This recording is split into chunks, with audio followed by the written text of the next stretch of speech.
right. It says that I'm live, so we will see.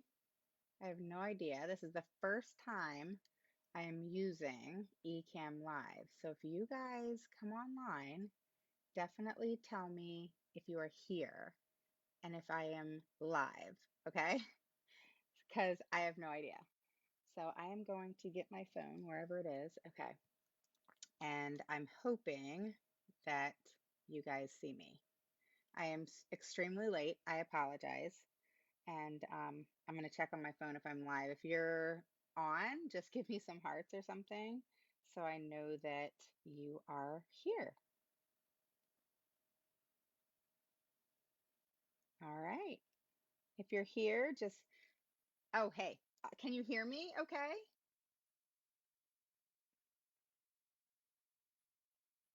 Can you hear me okay? Yes? No? All right, this is cool. So this is the first time I'm using Ecamm Live.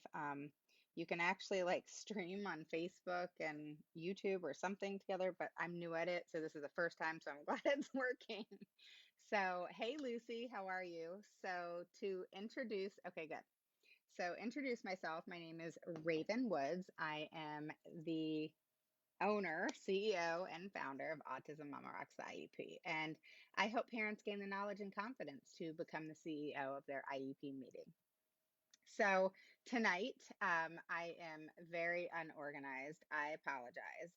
But as you guys know, I can talk and I know my stuff. So I got you. Okay. I do. And I actually wrote everything down this afternoon. So I'm just kidding.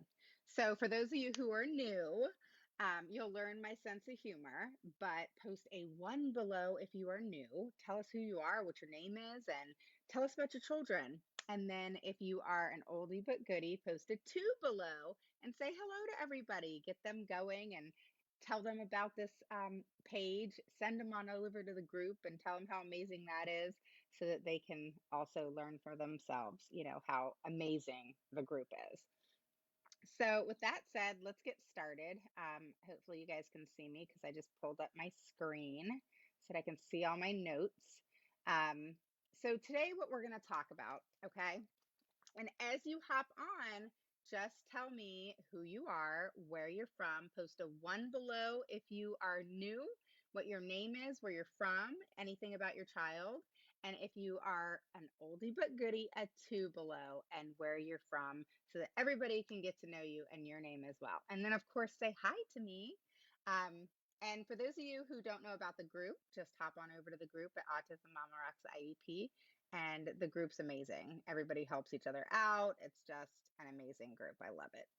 So with that said, let's get started with today's topic, okay? So hi, Lucy. How are you? I'm so glad you're on. Okay, so today we're going to talk about the difference between communication sheets and the progress report. And then we're also going to talk about school records and obtaining them. And we're also going to talk about recording your IEP meetings, okay, and the laws that go with that. All right. So, hello, Keela. How are you? Yeah, as you come on, guys, just tell us where you're from. Post a one below if you're new. Post a two below if you're an oldie but goodie. And that means you've seen me live or talked to me personally once or twice. Okay.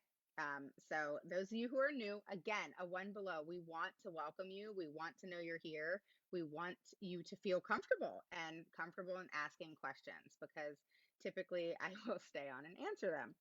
Um, but today we're going to cover quite a few things, kind of like we did last week, and I'm going to move through them pretty quickly so that we're not on here too long. I know you guys have lives, I have lives, and we don't want to be on here forever, but yet we want to know this information, right?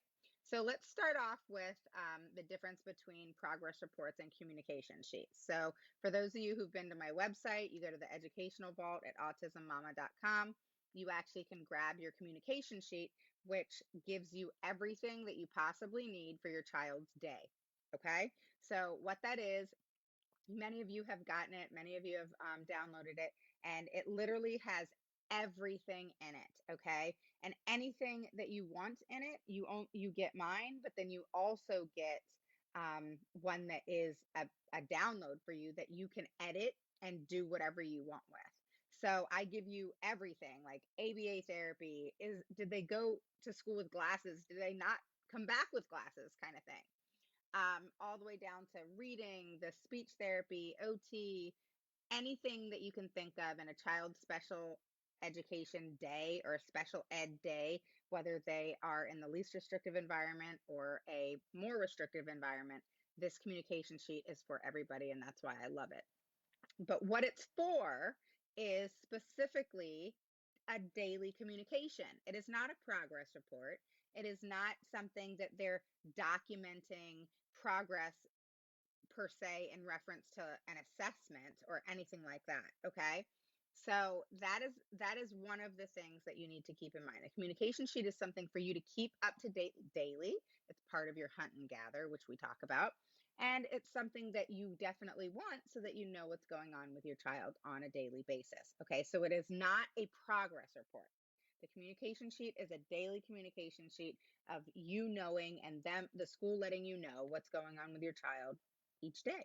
Okay. Did they have behavior issues? Did they have communication issues? Did they fall at lunch? Whatever the case may be, the communication sheet is very important. Now, I actually ran into a problem today. I'll tell you my story about it in a little bit, not today because I'm still fuming about it. Um, but the school system sometimes doesn't tell you things, and that's really unfortunate. And if your child's pushed at school, or your child pushes another child at school, or whatever the case may be, not only do you have a right to know that something transpired, but that other parent has a right to know that something transpired. Not to tell them who did it, but the fact that their child was pushed, just like you have the right to know that your child was pushed, or whatever the case may be. I'm just giving an example. Um, the school system hiding things from parents has become something that's happening more and more. And so I feel this communication sheet is very effective, but also know that this can happen and does happen. And it's very unfortunate. And it's just something that is done. Sometimes it's done because they don't want you knowing about something. Sometimes it's done out of retaliation. And these are the things as parents and advocates that we have to deal with. And we just do, you know? And we have to stand our ground and be supportive of each other at the fact that we're going to not back down when it comes to our child's education. We're going to hold the school system accountable. Whether they want to retaliate or not, more power to you. I'm still going to advocate for my child. I'm still going to do what's needed and appropriate for her. And nothing's going to stop me from making sure that that happens and holding the school accountable. So that's how you have to think about things when it comes to, those types of things that may happen. So I kind of vented on y'all for a second. All right. So a progress report. The progress report's important. Okay. So we talked about the communication sheet, and that is solely a daily communication. It is not a progress report in any shape or form. Okay. But it's something that you need because how many times have you guys told me that you want daily communication? You want to hear from the school. You want to know what's going on. Okay. So the progress report is something that the school system does not have to give you, except for when they give progress reports for general ed students, typical students. So when is that? Report card time. When your child, when you have that parent teacher conference time, it's, every 12 weeks, I think it is. Skylar doesn't get a report card. So, or she does, but I don't really pay attention to it because it's not where the route she's going, if that makes sense. So, basically, so every 12 weeks or whenever the report card comes out, by law, the school system has to then provide you with a progress report. Okay. They do not have to give you one if you request it monthly. They should, and they shouldn't have an issue with it. And if they do, they're just being, what's. But technically, if you ask for one, they should give you one. They shouldn't have a problem with that. And if they don't, that would be a red flag for me. I would definitely do a lot more investigating to find out what's going on behind that because they shouldn't have issues with simple things like that.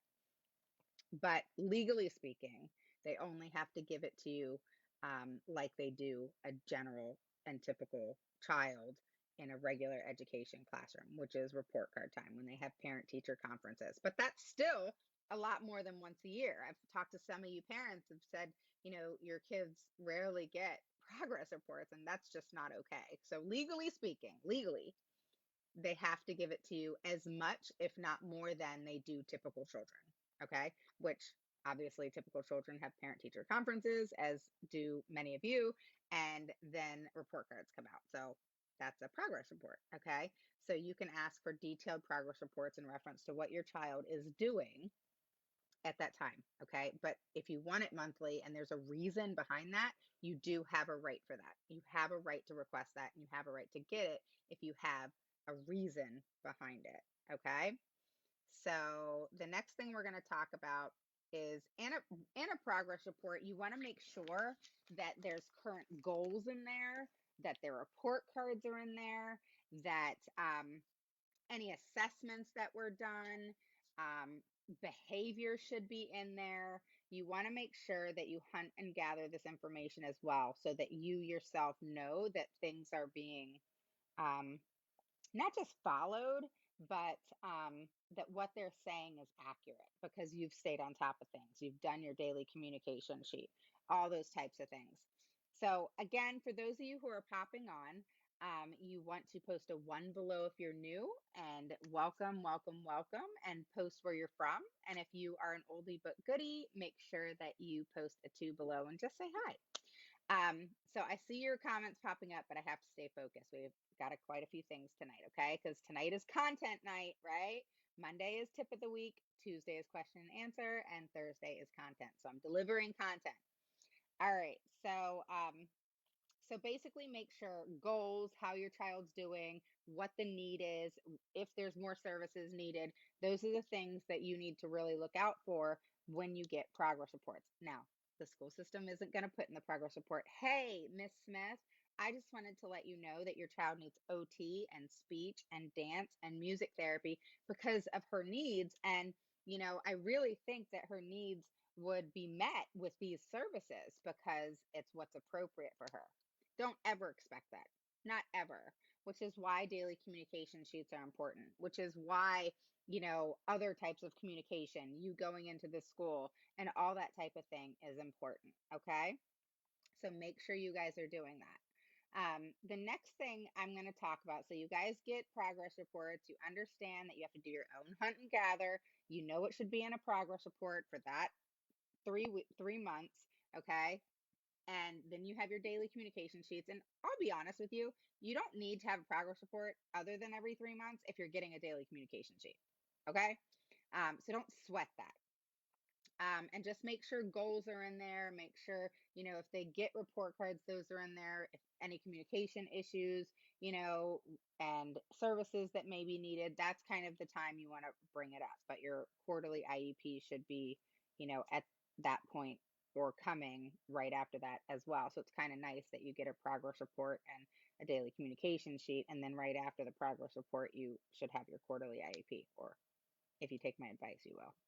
Um, so let's move on to records, okay? So what are educational records? So in educational records, it's basically information about your child, okay? Everything from that goes on between you and the school or the child is in those records. So and depending on what you ask for is what you'll receive, okay? So you can't just say, "Hey, I need my child's records." So you want to make sure that you ask for their cumulative records, but you also want to put in your email the details of what that means, okay? Because they will gyp you on that. So you also want to make sure that you understand why you're requesting records, okay? In my opinion, there's two reasons that you should request records. One, if you're making a complaint or you're going to mediation, going to due process, and you need the information. Or two, I suggest getting it yearly because it's a way for you to then review everything that you have organized and kept in place, IEPs, assessments, evaluations, etc. And you can compare what they have to what you have that should be accurate. And if it's not, then that's a red flag.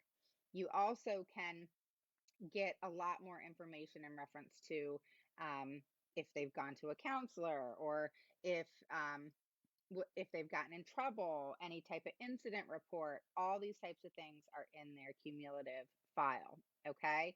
And usually the file and the records are at the school, but they also could be at administration, and they also could be at the state. Okay. So they could be in any of those three places. Typically, they're at the school. If your child's been at one school and then they move to another, the school that they're at should have all their records, but there's nothing wrong with calling the old school and getting what they have as well. Okay. You always have to put it in writing and request what you want. You can say cumulative record, you can say your child's whole, and you want to say individual record as well. Okay. Because you have to specify. But you also want to make sure, I have this light right here, so I'm like squinting to be able to see.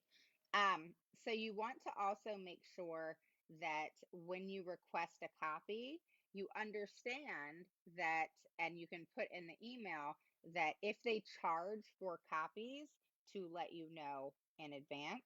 And then they typically have 40 days, 40 to 60, to get those records to you, but typically it's less than 10. So 10 days or less is when you'll be able to either go in and view, or I always get a copy and have it brought home. I bring it home, and you can see it. The school could take up to 40 days if they wanted to, but typically a lot of states say 10, and they have to either get it to you right away or within 10 days. Okay.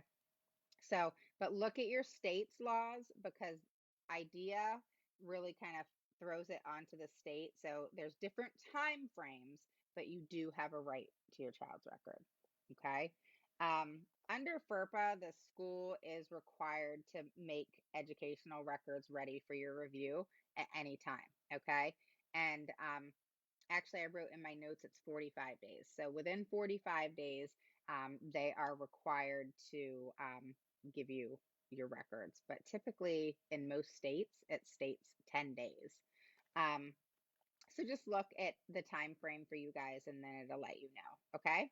And basically, if they take longer than that, then you could actually make a complaint, and you can pursue things further if you needed to. Again, make sure it's in writing. And here are some of the things that you want to ask for, okay, in requesting educational records.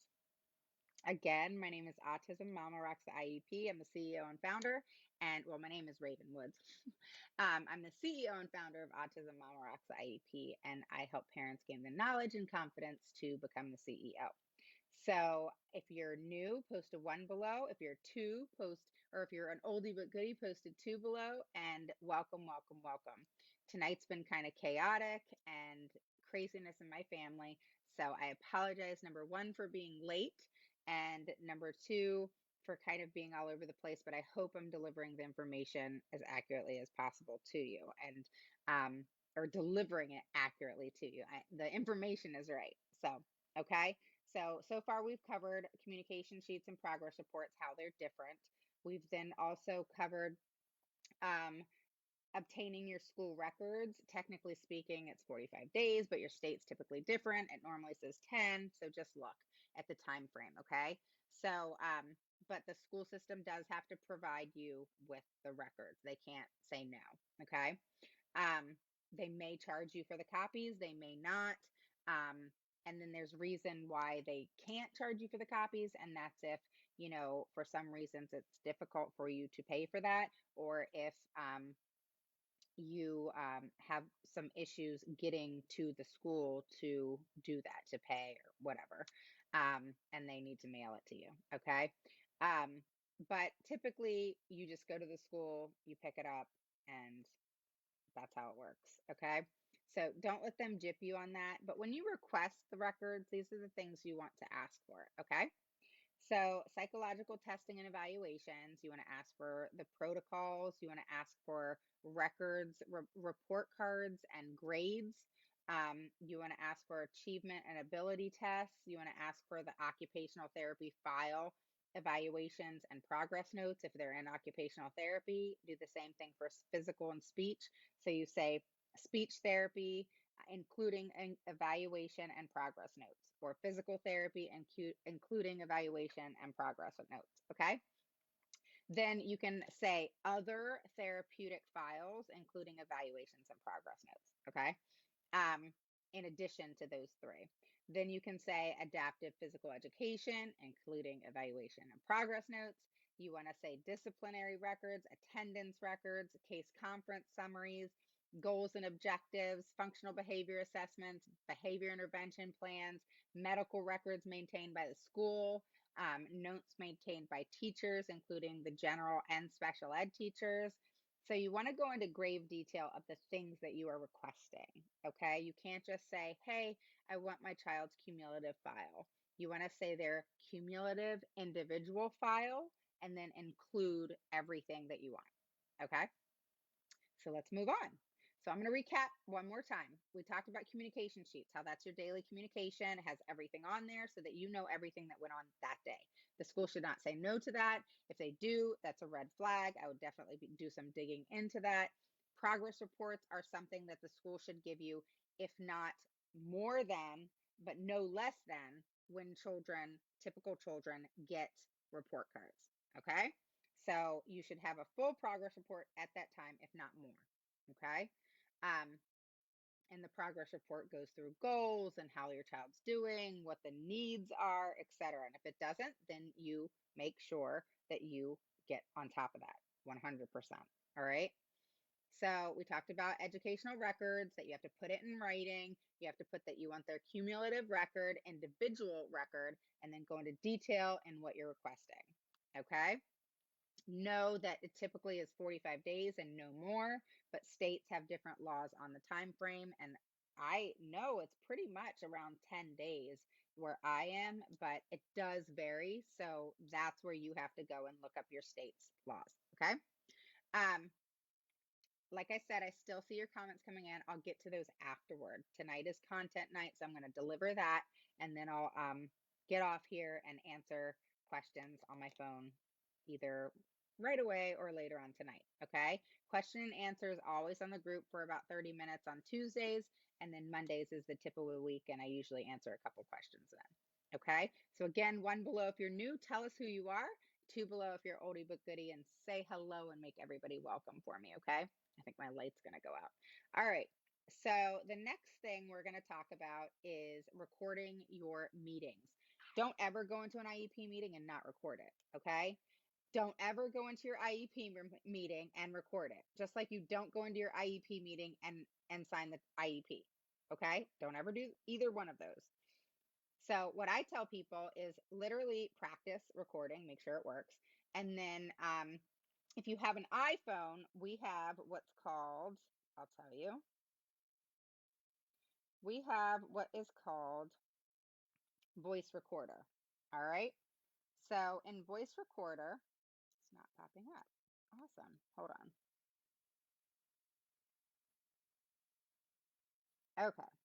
So in voice recorder on your iPhone, all right, you can probably see it right here. All right. So basically, what that does is I love it because when you pull it up, it has where you can put IEP January 9th, 2020. Okay. So you know what you recorded. And then the other cool thing about it is it just says record. Done. All right. It's like dummy proof, which I love. So literally when you open the door to go into your IEP, your car door, that's when you push play. Okay. I'll tell you why I say that. Because anything on a recording can be followed up, right? It can be, you know, misconstrued, different things can happen in a recording. So you want to make sure that it kind of tells your story. All right. So in the car, I'll say, hi, this is Raven Woods. I'm getting ready to get out of my car to go into my daughter's IEP meeting. Today is, and then I say the date. And then I literally open my car door. So I press play and you can hear me open the car door on the recording. Then I shut the car door. I go up to the school. You know how you do the whole license thing. So the recording is picking all that up. You go into the school, you show your license, you get your little sticky, all that's being recorded. Then you walk into the IEP meeting, you say, hi, how are you? And then you sit down, you just lay your phone on the table. Okay. Most states are a one-party state. All right, so you have one party and two party. I'm going to go into detail on this. And my light may break, it's dying, but that's okay. I'm still going to be here. All right, so basically, when you record conversations to be able to use them in a court of law, you have to abide by your state's law in regards to that. Okay. IDEA says yes, you can record your recordings, but you have to abide by your state in reference to what their policies are. Okay. So you can always record, but depending on if you're a one or two party state, is how you go about it. Okay. So, how that works. So, I actually wrote a lot of this down. Let me pull this up. All right. So, I'm in Virginia, Northern Virginia, right outside of DC, and I'm a one party state. Okay. So, let's talk about one party. A one party state is, okay, say one person is sitting in the room with me right now, just one person. And then there's me, and I have my phone on record. I don't have to tell that person. Okay. If 10 people are sitting in the room with me and I have my phone on record, I don't have to tell those people. If 500 people are in the room with me and I have my phone on record, I don't have to tell those people. Got that? Give me some hearts if you understand. I know a lot of you have questioned this, so I 100% know the laws in reference to this. I pulled even the section numbers up. And so I want you to know that these are accurate. Okay. Now, a two party state, and I'm going to tell you, two party states are, I'll give you a couple of them: California, Florida, Illinois, Maryland, Massachusetts, Michigan, Montana, New Hampshire, Pennsylvania, and Washington State. Those are the key ones that are two party recording laws, or have two party recording laws. Okay. And what that means is, if I'm here in my house and I have another party here and I press record on my phone, the minute I press record, I need to say, I just wanted to tell you, Sarah, that I have my phone on recording. I'm recording this conversation. Okay. You do not have to ask permission either time. So, one party, I can have as many people that I'm recording as possible. And as long as I know I'm one party of who's in this room, right? If it's a two party, then that means whoever's in this room with me has to know that I'm recording.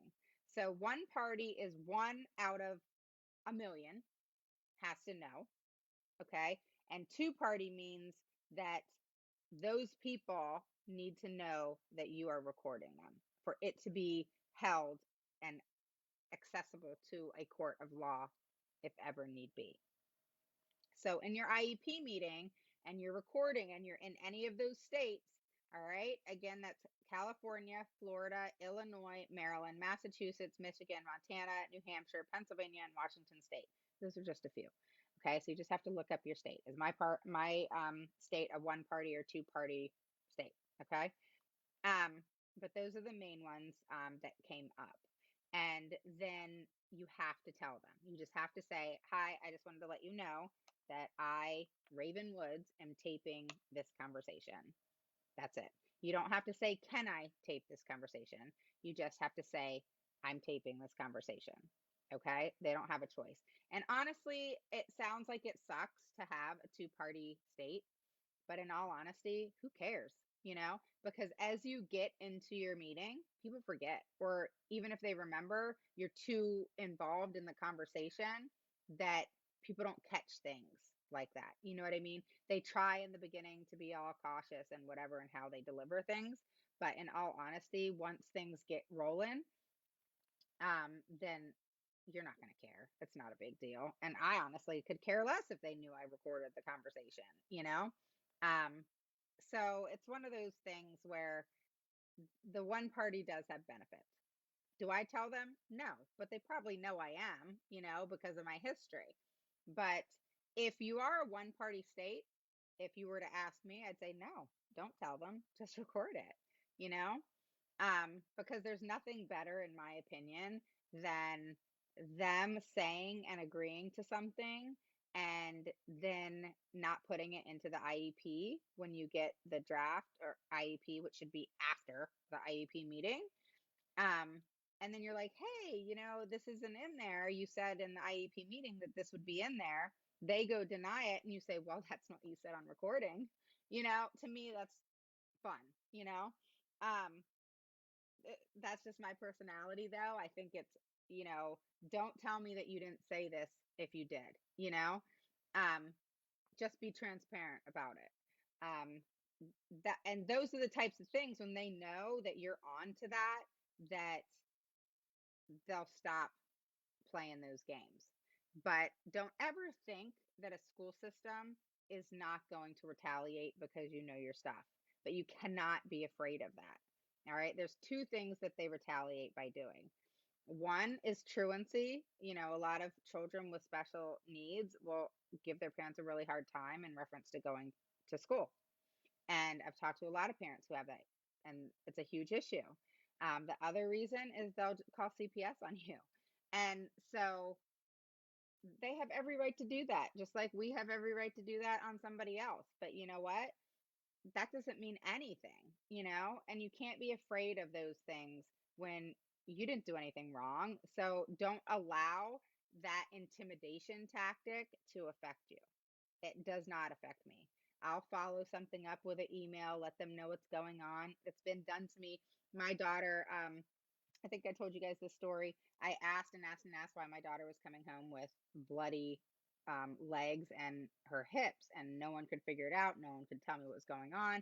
I even went to the school. I kept asking what was going on with my child. And needless to say, I told the director of special education I was going to call CPS on them because at that point, no one could tell me what was going on. And do you know they called before I called? That's what they did. And so, they go through the process and whatever. And I had my documentation as to, hey, I've been following up on this in regards to what's going on. And so the CPS lady actually figured it out by going to the school, and it was from Skylar swinging and the seat being too tight in the metal, kind of hitting her upper leg and hip area at school. So don't be afraid of retaliation. It's going to happen, especially if you fight for your kids. Just a thing that you need to keep in the back of your head, and do not be intimidated by it. It's one of those things where, do you fight for your kids or do you be scared because of things that can happen? It's like with anything in life, things can happen, but are you going to be that person that stands out and that person who stands up for what is right? Or are you going to be that person who allows fear to affect your actions? Don't do that. Okay. So I understand there's a little bit of fear there. I understand that it can be a really crappy situation, but I also know that the truth is the truth. And, it's pretty obvious if you're making complaints and you're giving a hard time and you're keeping your documentation as you should. And then all of a sudden, out of the blue, something transpires like that, it's kind of obvious, you know? People do things out of vindictiveness and negligence, and you just have to go with the flow. So always, always, always support your children. Always stand up for them, and don't be afraid to advocate for your kids in reference to whatever is going on. Okay. Really, that's the only negative thing, because I don't know about you, but I personally could care less about having friendships with these people, So it's a business relationship. Do I want to fight with them all the time? No. But is that how it is a lot of the times? Yes. Because the trust factor has been broken. And so that is something that is very hard to get back in my book. So it's been a difficult road. And so that's why I do what I do. I tell you guys this all the time because of the the horrible hell I've been through, I don't want other parents to go through it. And yes, my daughter's IEP rocks now, but that doesn't mean that I don't still go through my own stuff with the school system continuously. Just because their IEP's rocking doesn't mean that they're always compliant. It doesn't mean that I'm still not on top of things all the time, that I don't message them in reference to things that go on. It's a all the time kind of thing. So understanding the whole process of how it works and really getting to a place where your IEP is good, but then there's always that follow up. So that's very important to remember, and understanding the whole process, including, you know, the laws and all that kind of stuff. I've talked recently about how, and I even talked, I don't know if anybody saw, but I was on Autism Live today. They interviewed me. I was so nervous. I was so nervous. Um, but I did a good job. I did a good job. I did a good job. I did. All right. But it was nerve wracking because it's weird. When I talk to you guys, I'm good, Um, I don't know what it is. You guys make me feel comfortable. I feel welcome. Sure, I get people where they're like, IEPs suck and what I'm doing sucks and whatever, because they that's not their thing. They don't want to do that, and that's okay. But the thing is you just have to, I implore you to advocate for your kids, because it's so worth it. And then when you see your kids growing and having educational success, when you get to that point, it's awesome. So it's totally worth it. So that's it for today, guys. I mean, we covered three things: progress reports and communication sheets, the difference between the two, but why they're both important. We talked about obtaining your school records. And there's always, with school records, you obviously can refer back to FERPA. But basically, it's just the law. It's just a federal law that the school system has to provide you with your and access to your child's educational record. So you just have to make sure it's in writing. You may have to pay for copies, and but you do have a right to them. Okay, so the only kind of hiccup is, how long does your state that they have to get the records ready? And really, that's it, but just make sure it's in writing. And you may have to put it in an email, but then you also may have to fill something out at the school. Just attach your email to that as well. Um, and then I always take a picture of everything. So if you staple something at the school, you fill out their form, you attach your email to it along with emailing your email. Make sure you take a picture that you see the school, and you take a picture that you attach that to the one from the school. Okay. So always, always, always document, always. Okay. And make sure that's put together for you and in your file and in your organization of how you do that. All right. And then we covered what should be in the evaluation and what you should request. And then we approached the one party and two party, what that means, why you should record. And recording is so important because I teach a lot of my clients that I work with. When you record, you need to make sure that your recording is then reviewed by you by the next day after your IEP or whatever meeting you had, and make sure that you listen to it by minute. Yeah, very tedious, especially with mine that are like 4 hours long. Um, so you want to make sure that you write down your notes every minute, because you'll forget after two or three. So every minute you write down the notes. And the interesting thing is about recording is you actually forget things yourself, and you're listening to the recording, you're like, oh my God, yeah, I remember saying that. Or, oh yeah, the teacher did agree to that, or whatever the case may be. You're actually going to be enlightened as well with the recording, because we're so involved in what's going on. Anxiety is going, things are just at a high state, our adrenaline's going, and we really have to be able to hear that recording to be able to review it as well for ourselves, because then there's another process that I teach that's after the recording that you have to do. And so just remember that, and remember to record, and remember to stay on top of your child on a daily basis, okay? And don't be afraid to ask questions. The school system does have to respond. They have to tell you how your child's doing, and you have every right to request that, okay? Again, don't be intimidated by the school. Don't think that your child's going to suffer or they're going to take things out on your kid. Typically, that doesn't ever happen.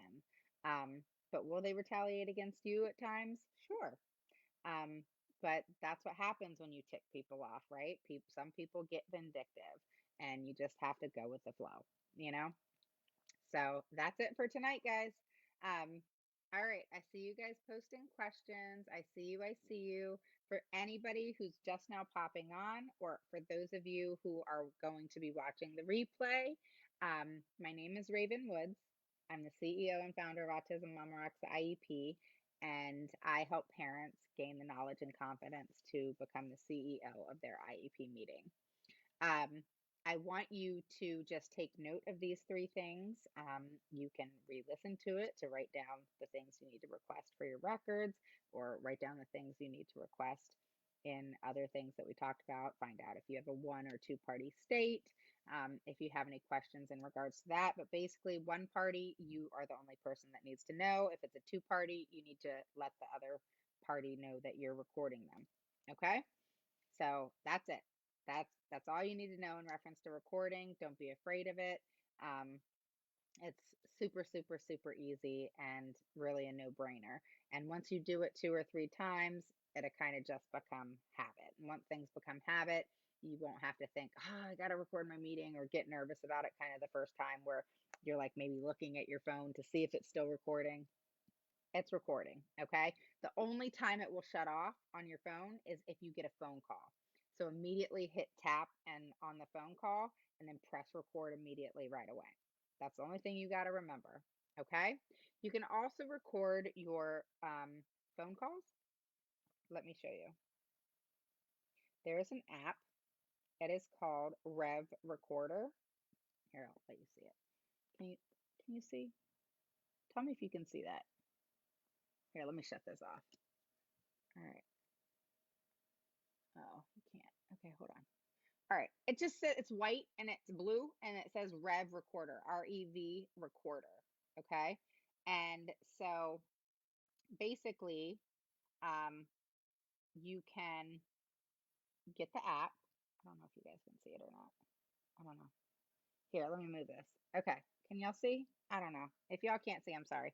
All right. But if you just go to REV Recorder, it's a call recorder, okay, and it's REV, because Rev also has an app where you can get things transcribed, which I do with my recordings.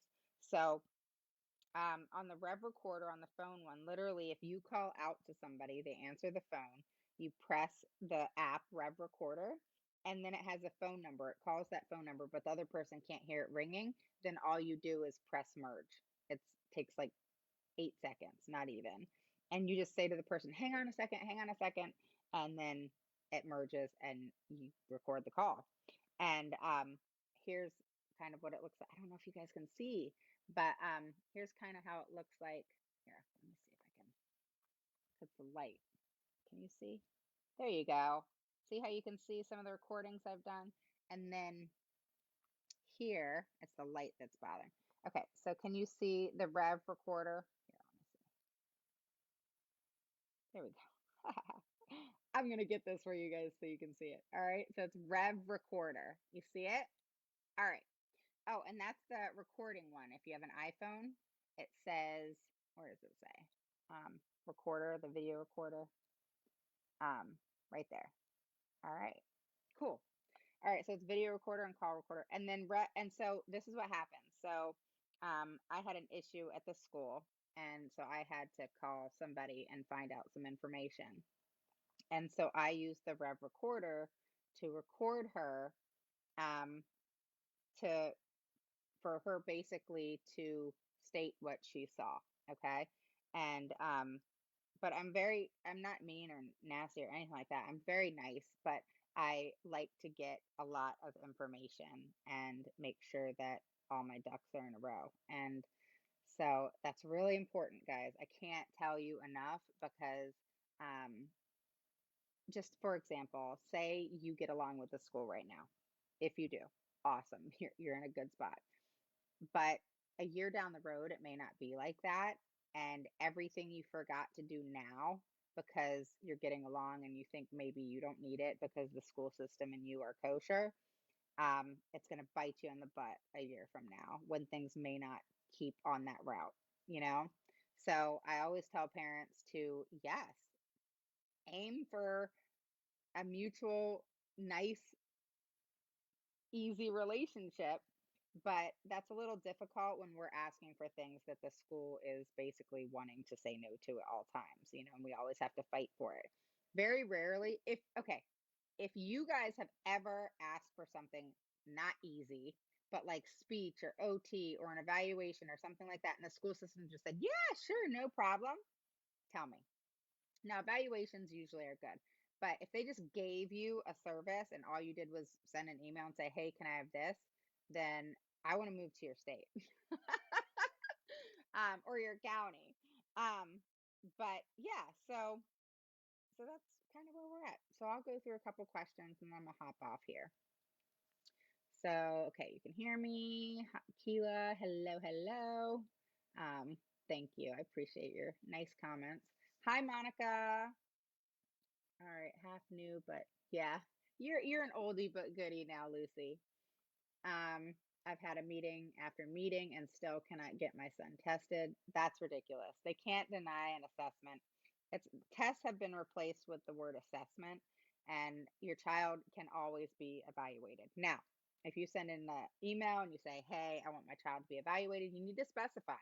So, if you want a full evaluation, then you need to specify that. And I can maybe do a live on all the stuff you need to ask an evaluation. It kind of coincides with records. Um, but you need to be specific as to what you want the evaluation on and give 3 reasons as to why. And hopefully you have some things that have some oomph, if that makes sense. So, like a developmental pediatrician said, I have a lot of concerns, and your child would benefit from speech and OT. That's an amazing reason. I want a speech and OT evaluation. But that's why I always encourage parents, if you want, download my um, evaluation and IEE guide on Autism Mama Rocks the IEP in the Educational Vault, because I go through everything in reference to evaluations and requesting them. And then I also go through what IEEs are, which you should get also at the same time that you get an evaluation. And I go into why, I go into how important having them both together is.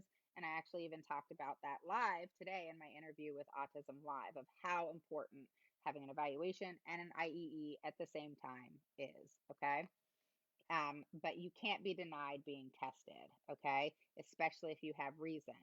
And then if they do deny it, then you can say, okay, no problem. I'm going to take my kid outside and I want you to pay for it. Because if you disagree on, and they say no, and they provide you with a PWN saying, no, we refuse to give your child an evaluation because of blah, blah, blah, then you can then send an email and say, okay, cool. Or you can fight it, which I would, but because you want them to do the evaluation. But then you'll also say, hey, I'm requesting an IEE. Please provide me with the appropriate providers. You're not going to go to their people, but you're asking them to provide you with their appropriate providers. Look them up, but then also find your own occupational therapist, physical therapist, whatever. Just talk to people in your county who uses an occupational therapist, physical therapist, or whatever, and just get recommendations of who's good, who's not. If you need to get two, who cares? Most insurances pay for it, even Medicaid. So you just may need to find what doctors are in the HMO or through Medicaid or whatever, but they are covered. Occupational therapy, physical therapy, a developmental pediatrician, etc. So that's not something that you'll have problems going to on the outside, but a developmental pediatrician can take up to 6 months to get in. So definitely make those appointments. So when you request the IEE, and even the evaluation, the only reason that a school can deny either is if your child doesn't have a disability. Did you know that?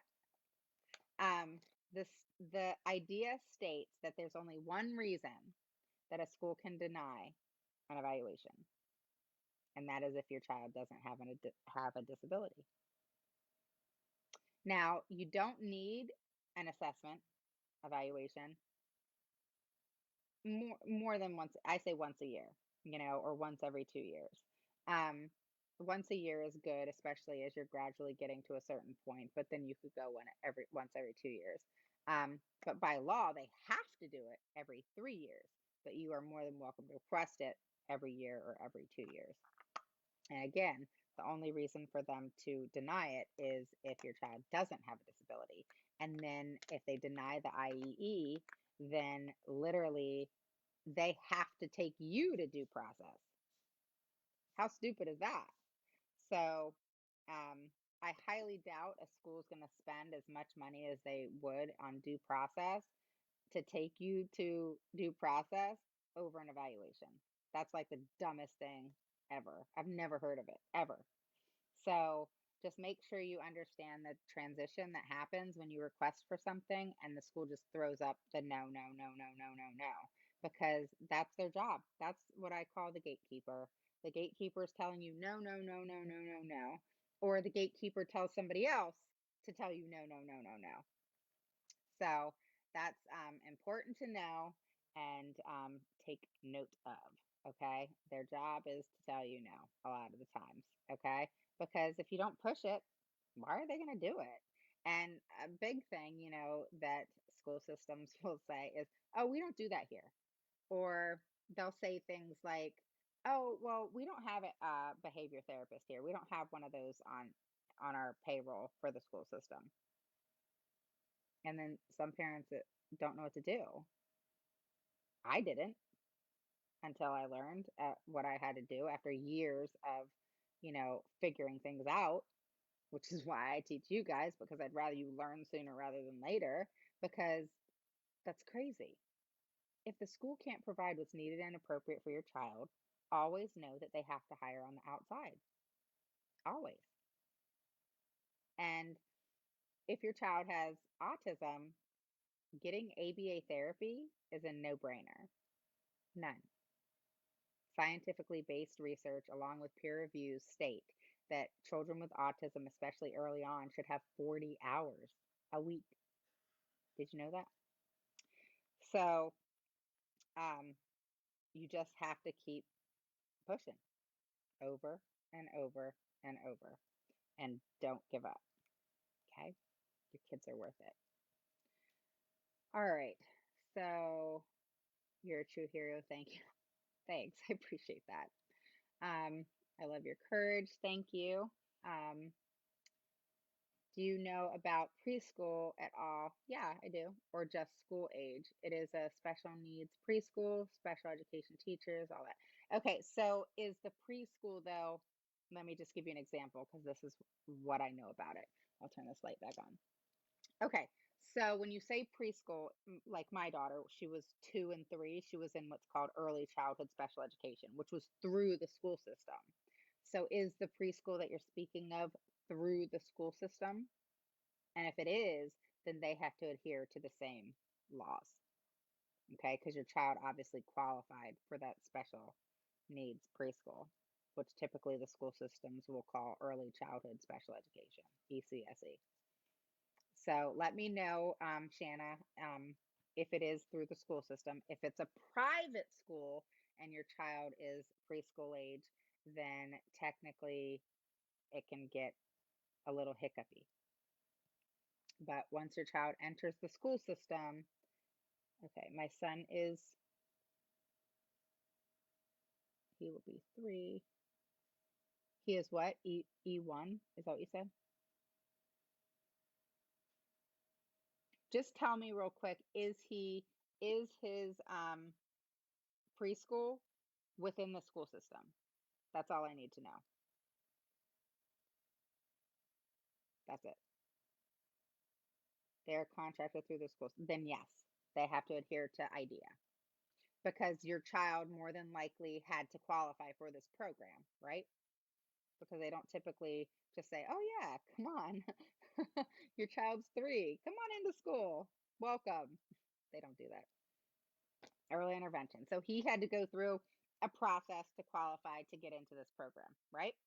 Yeah, so it's what it's called is ECSE. It's Early Childhood Special Education, an early intervention program that is provided by the school. So you're right. My daughter, when she went to a totally separate place. It wasn't the school near me but that's where they held early childhood special education. Um, and yes, they have to. What are you looking for? He isn't in there yet. He will be tested to see if he qualifies. Okay. Yeah, just like I was saying. Okay. Cool. How do I get home there? What do you mean? Explain what you mean. But yeah, so obviously you're talking about the same thing I'm talking about. So it's early childhood special education. It's within the school system. They have to adhere to IDEA. If your child qualifies, he is physically in the school system, um, and has been said to have some sort of disability. They're very, very picky when taking kids and putting them into classrooms. Um, well, I think it depends on the type of evaluation that's going to be done. One, have you taken him to a developmental pediatrician, occupational therapist, speech? I don't know what's wrong with him, or if he's just got autism, or if he's just, ADHD or whatever. So, like, depending on what he has he been officially diagnosed? Has he had any other type of evaluation outside the school that you can, show the school and say, hey, he has autism.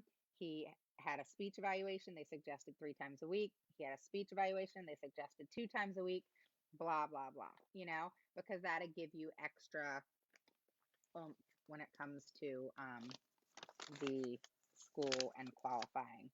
Any type of documentation. I'll give you an example.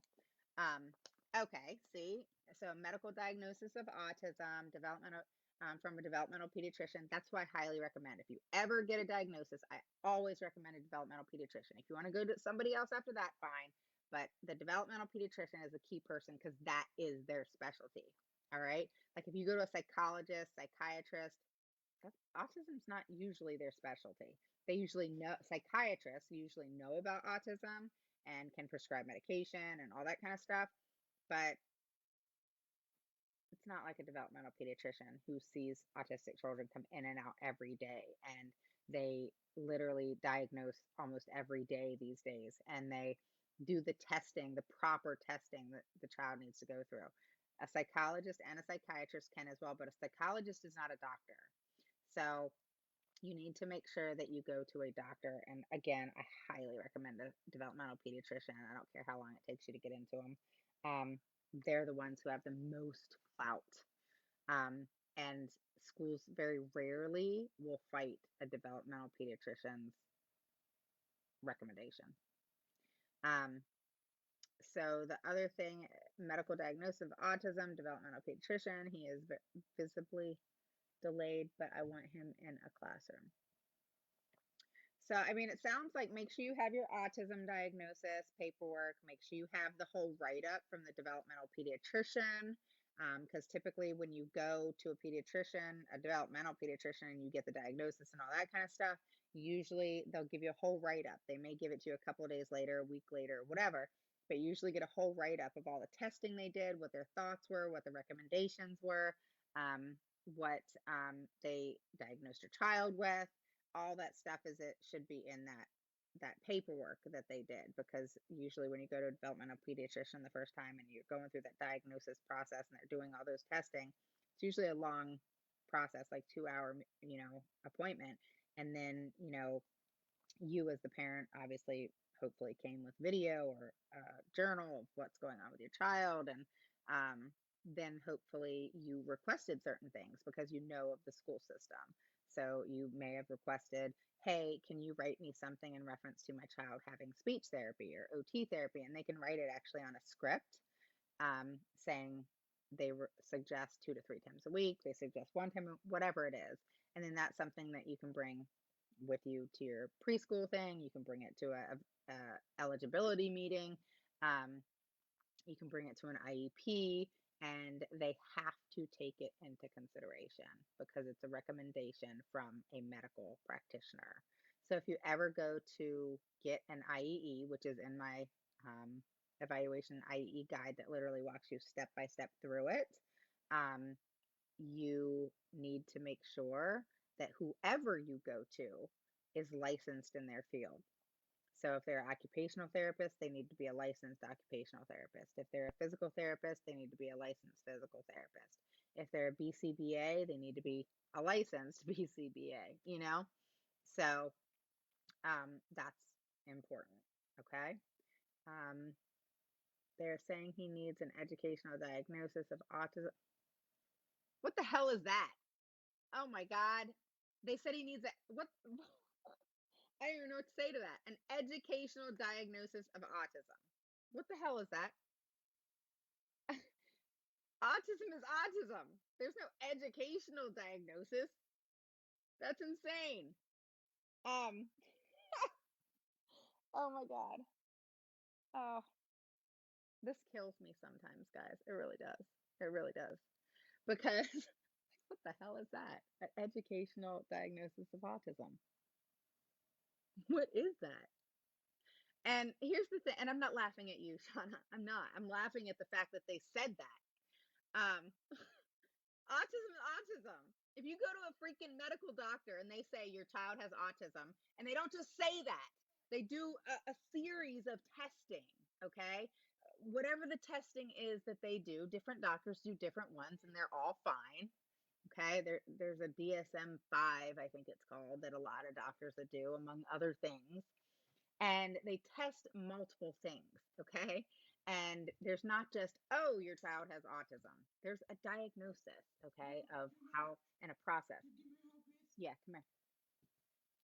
I love you. What you got? Oh, we got ponies. Aren't these cool? She loves these things. You got these for Christmas, huh? See these cool ponies? These things are expensive on Amazon. Night. Love you. You're welcome, Sky. Um, So, what was I saying? Oh, I was laughing at that diagnosis. And again, I'm not laughing at you. That's just the most ridiculous, stupidest, I want to use other words, thing I've ever heard in my life. It's kind of like you take a child with, just say, muscular dystrophy or Down syndrome or ADHD or ADD or whatever. Okay. And the parent takes the diagnosis of, let's just say, Down syndrome to the school. And again, don't give it to them, just show them. Don't ever hand them a diagnosis. Just show them at the IEP meeting. You're tape recording it. Here you go. Here's my child's diagnosis from such and such doctor, name the name. And it was done on such and such date. Here you go. I want you to see it. Here you go, Miss Smith. Here's another copy to the principal. Here's to the director of special education or whatever. I want you guys just to review it and look at it and see, do you see where it says autism diagnosis? Do you see where it says Down syndrome diagnosis? Get them to say it out loud. Yes, we see it. That's all you need. Take the paper back. They don't need to see nothing else. It doesn't help them. And they don't need it. Who cares what the child's diagnosis is? I've told that to you guys so many times. But here's the thing. You want the diagnosis in the IEP. So if your child has Down syndrome or ADHD or autism or whatever, you want it stated, child diagnosed with autism by such and such pediatrician. The school doesn't diagnose, okay? So they can't educationally diagnose. And if your child's been diagnosed with autism or Down syndrome or muscular dystrophy or whatever the heck they've been diagnosed with, there's no educational diagnosis. A diagnosis is a medical term for a disability given to a child who has those traits, those symptoms, whatever the case may be. But those are medical verbiage that the school system can't even say because it's illegal. Do you know that? It's kind of like I'm a certified health coach. I don't do anything with it right now. But I'm a certified health coach, okay, and I went to school and just did the school at a school based out of New York, um, the Institute of Integrative Nutrition, and took me 14 months, and you get a certification in being a holistic and certified health coach, okay? Um, but health coaches are not doctors. I know a lot about health. I could give you a whole write a whole book on health, which I've done a lot. But what I'm saying to you is, I can't come online and give medical advice. Okay. So I couldn't say that, someone who may have a reflux problem has like some sort of gastrointestinal issue and use medical terms. Okay. I can't say those types of things because I'm not a doctor. I'm just a certified health coach. So what I can say is, it looks like you may need to go and to the doctor because you're having a lot of the symptoms, if you look it up online, of having gastro issues and things that you want to maybe check out just in case you need to go on medication, etc. And then come back to me and I can help you get a healthy gut, you know? So it's the same thing with the school system. All right. You go to the doctor, you get diagnosed. You go to the school system and they help you get a healthy gut. That was a good analogy, wasn't it? Um, so what I mean is, they don't really help you get a healthy gut, but you go get a diagnosis, you go to the school and they're supposed to help you get a healthy educational career and educational success for your child. Make sense? So that's what I mean by that. So you go get a diagnosis from a doctor, you go to the school, and they support that diagnosis. You go to the doctor and get diagnosed with whatever medical issue, I can support that diagnosis. Make sense? So understand how that works and how that transpires is, obviously important. So, but Shauna, I don't even know what to say. Like, that's crazy. Crazy. If someone said to me, hey, you need to have Skylar educationally I don't even know what the hell that means. They can evaluate educationally, evaluate the child based on their needs, not the diagnosis itself. They can't have anything to do with that. So that's why I say, real quick, because I'm gonna hop off here. I'm tired, y'all. Um, that's why I say the school, it doesn't matter if your child has a disability. I mean, it does, obviously, because that's what gets them special education. But what I mean is, they don't have to have a diagnosis. Okay. So you can have special education without a diagnosis. Special education is given because of impact of disability, not the diagnosis. So the diagnosis supports your comments and what you're saying in reference to the impact, okay? But it doesn't make the decision for special education at all, okay? So your child has a diagnosis, they're then eligible for, this is how parents think, is their child got diagnosed, and I was talking to a parent recently about this. So she automatically assumed her daughter was going to get special ed. Well, that's not the case. So I had to explain, hey, your daughter was diagnosed with this. This this is the types of things that is usually an issue for this type of diagnosis. So these are the type of things that you need to look for and figure out where the impact of disability is. Because if we parents can figure it out, then basically all we're doing is problem solving at that meeting, which is where you want to get. Okay. But you have to prove yourself as someone who can get to that point. So don't let them get one over on you, Shanna. Is it Shanna? Shauna? I like that name. And make sure that you are adamant and have all your paperwork of the diagnosis, everything the doctor said. If you can get things like, your child needs speech therapy 3 times a week, your child needs OT 2 times, you want all that paperwork and keep it close by in a 3-ring binder. And when your child has this evaluation, you need to show all of that. Don't give it to them, just show it to them. Okay. If your child has been sick, like I'll just give you another example. My daughter had viral meningitis at 3 months. Well, that's important to know, you know, um, or anything that, she got ear infections every day for 2 years and had to have tubes at this age, all those types of things. You need to start thinking about that. Download the daily action sheet, it's free. And start writing down what I ask. It's, you studying your child, not observing your child like we do. We're watching our kids play, we're watching them swing on the swings, we're watching them at the park, we're watching them when they sleep, we're watching them when they eat breakfast, lunch, and dinner, etc. That's not what I mean. What I mean is really study them. Like, how are they eating? Are they eating with a fork normally? Are they not? Are they having trouble with that? Are they eating all foods? Are they picky? Why are they picky? If you make them eat a food that they don't like, what then happens? Start asking those types of questions. If, your child has a behavior issue, that's a disability. Anxiety is now considered a disability. Literally, people are getting disability because of anxiety. And like, not in school, but disability as in, like, it's a sickness, it's a issue. I got anxiety. Shoot, I should, no, I'm just kidding. But I have anxiety. And so it's one of those things where, you know, children who have anxiety, that anxiety is going to affect their education. So that's a disability. And so you have to start asking yourself, what does my child do that creates anxiety? What around him is happening? What is happening in the beginning, in the middle, in the end? What what makes it worse? If I say this, if I say that, if something else happens, what calms them down? How many meltdowns do they have? What starts the meltdowns? Do the meltdowns start off really bad and get less and less, or do they start off not so bad and get worse? How do things transpire?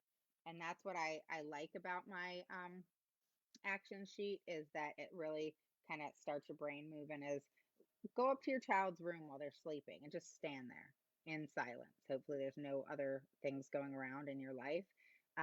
Try to stay still, calm your mind, and really think. When your child's sleeping, we're in that, us as parents, especially mothers, sorry dads, but us as mothers, dads too, all right. But as mothers, we have that maternal instinct. You sit and you watch your kids, and they're so good, and they're quiet, and they're not arguing back with you, and we're watching them sleep. I mean, how many times did we do that since they were babies, right? So it's actually a time where you can study your child. And what I mean by study is those questions of, what did Sam do today that may have alerted me? Or what how are they sleeping? That's another question you can ask yourself. Are they sleeping well? Are they snoring? Are they different things need to be written down all the time. Okay. So don't leave any one thing out, because things stem from each other. It's kind of like if you have pain in your back. Usually the pain isn't coming from where you're actually feeling the pain. It's stemming from something else that radiates to that area, right? So just know that things come from other things. And the same thing is with behavior. The same thing is with a diagnosis. And they're all so darn different. So I'm hopping off here now, guys. So have a good night, and message me if you have any questions. And I will talk to you guys again on Monday with the tip of the week. So have a wonderful weekend coming. And tomorrow over on the group is our Fun Friday. And we always post pictures of our kids. So if you haven't joined the group, hop on over to Autism Mama Rocks IEP group and grab a spot. No, we just have a lot of fun over there. We chit chat, we talk all week. People are really getting to know each other over there. I think that's so, so, so cool. I've built a tribe of amazing people. Um, if you're new, just a little bit about me, I advocated for many years, but I just took it online 13 years ago, or 13 years ago, 13 weeks ago tomorrow. So I chose to take it online to see if it was something that was really needed. It obviously is, and I'm happy about that. But I was also creating a bunch of things that I'm going to be offering to you guys very soon. And I was like, I'm going to take it online and see if it's a need that parents want and need for their kids. And because I remember for me, it took me 6, 7 years to figure out the process and now have created a system and plan of how things go for the IEP to get things done and reminding parents that it's not a one and done, that it's something you're going to have for a long time and many years. So just stick with that, stick with your faith, and stick with the fact that you're going to do whatever it takes to support your kids. Okay? I'll talk to you guys later. Have a good weekend. I'll see you Monday.